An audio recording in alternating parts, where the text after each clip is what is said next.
Selamat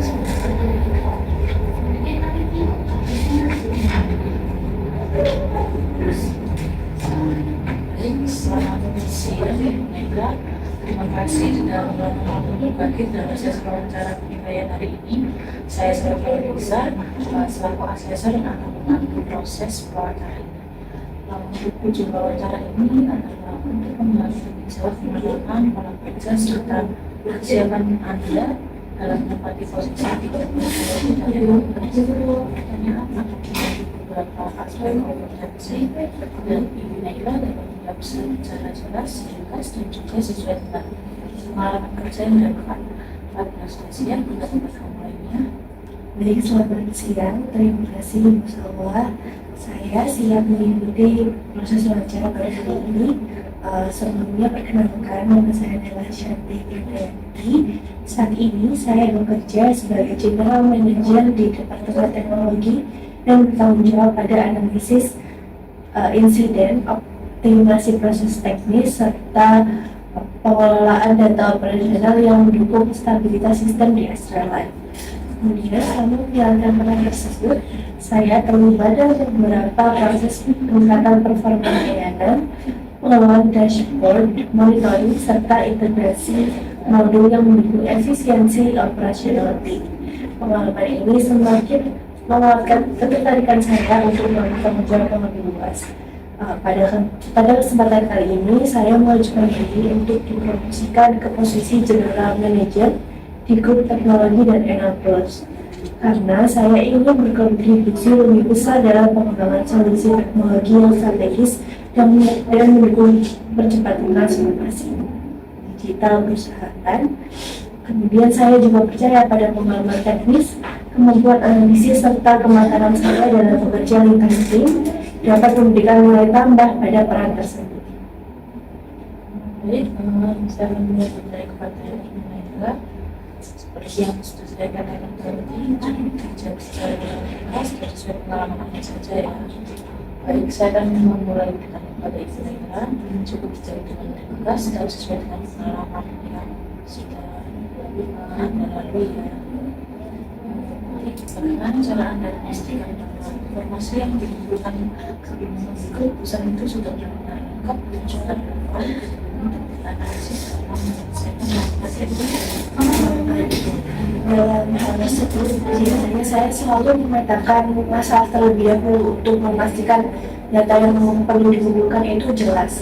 Kemudian setelah itu saya melakukan log sistem, laporan pengguna dan catatan perubahan, lalu memverifikasinya dengan tim terkait.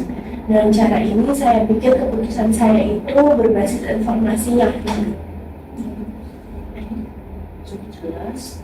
Kemudian ceritakan bagaimana Anda mampu mengidentifikasi akar masalah dari suatu kendala yang kompleks dan bagaimana menghubungkan agar faktor penyebabnya hingga dapat menemukan solusi yang tepat. Baik, dalam hal itu biasanya saya menggunakan metode seperti Lewis dan diagram sebab akibat untuk melihat hubungan antar variabel begitu bersama. Contohnya saja pada kasus batch Q2, di mana analisis menunjukkan bahwa konfigurasi scheduler menjadi akar masalah. Dalam hal itu, setelah saya pahami, ternyata saya bisa menentukan solusi yang tepat sasaran. Setelah mengetahui inti masalah tersebut, bagaimana memfokuskan beberapa alternatif langkah yang diperbaikan agar hasilnya efektif. Dalam menyusun hal tersebut, biasanya saya menyusun beberapa opsi solusi berdasarkan urgensi, resiko, dan dampaknya. Menurut saya, setiap opsi dilengkapi estimasi effort sehingga mudah dipertimbangkan. Dalam hal ini, menurut saya pendekatan yang saya terapkan ini membuat proses pengambilan keputusan lebih terarah. Jika dalam situasi mendesak, bagaimana Anda menjaga keseimbangan antara kecepatan pengambilan keputusan serta ketepatan analisis agar tetap logis dan sesuai. Untuk menjaga keseimbangan seperti itu, biasanya saya menggunakan prinsip 80% parity untuk mengambil keputusan cepat namun tetap bisa rasional. Misalnya saat saya mengalami insiden di bulan April di mana saya melakukan rollback setelah indikator inti cukup jelas. Kemudian tindakan tersebut memulihkan sistem dalam waktu yang singkat.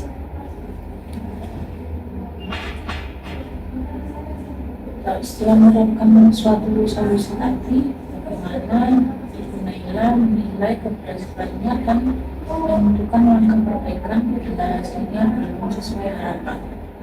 Setelah solusi itu saya terapkan, saya memantau indikator performa selama beberapa minggu atau beberapa hari.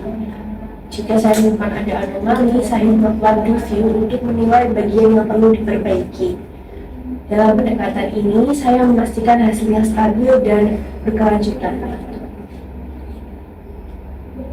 Bagaimana cara Anda mengumpulkan data yang akurat dan relevan untuk memahami kebutuhan sistem atau komunitas sebelum memulai suatu proyek teknologi? Baik, Ibu Salwa, biasanya saya mengawali proyek dengan wawancara pengguna, analisis data, historis, dan telah dokumen. Cara ini memberi gambaran menyeluruh sebelum masuk tahap teknis. Contohnya saja pada fitur alerting, di mana saya menganalisis 142 data insiden untuk menentukan prioritas. Lalu bagaimana Anda menentukan dan menemukan informasi yang paling penting dari banyaknya data agar dapat mempercepat penyelesaian masalah? Baik, dalam hal ini saya melakukan penyaringan variabel menggunakan analisis korelasi agar fokus pada faktor yang paling berpengaruh. Contohnya, saya pernah mengalami pada kasus time off dari 13 variabel hanya ada 4 yang signifikan. Nah, dalam hal ini saya mempercepat proses penyelesaian masalah dengan hal tersebut. Bagaimana Anda juga memastikan bahwa data yang dianalisis tadi benar-benar mendukung pengambilan keputusan dan membantu meningkatkan efisiensi kerja? Saya membandingkan hasil analisis dengan data produksi untuk memastikan konsistensi. Misalnya pada modul notifikasi, uji 10.000 request dicocokkan dengan kondisi yang real. Nah, validasi seperti ini menghasilkan keputusan yang lebih akurat untuk saya. Baik, kemudian ceritakan ide kreatif atau inovasi yang pernah Anda kembangkan untuk memperbaiki proses kerja, serta bagaimana Anda menilai kelayakan ide tersebut untuk diterapkan. Waktu itu saya pernah mengembangkan ide auto tagging log error karena identifikasi manual itu terlalu memakan waktu. Kemudian setelah saya uji selama 2 minggu, waktu identifikasi turun 25% dan hasilnya terbukti efektif dan langsung diterapkan. Berikan waktu juga ketika Anda berani mempertanyakan cara kerja lama dan mencoba pendekatan baru yang ternyata memberikan hasil lebih baik bagi tim atau organisasi. Saya pernah mengusulkan penggunaan JI atau JD untuk menggantikan deployment manual yang lama. Jadi setelah diimplementasikan, waktu deployment ini turun dari 45 menit menjadi 12 menit. Jadi perubahan ini meningkatkan efisiensi tim secara signifikan. Lalu bagaimana Anda pastikan bahwa setiap anggota tim mampu menjalankan tugas sesuai rencana sekaligus memantau proses kerja tanpa mengganggu mereka agar tujuan proyek tercapai tepat waktu? Baik, biasanya saya memantau progres ini melalui dashboard otomatis dan checkpoint mingguan. Pendekatan ini mengurangi beban laporan manual dan membantu mengidentifikasi hambatan lebih cepat, gitu Ibu Salwa. Tim juga dapat bekerja lebih fokus dan tanpa gangguan.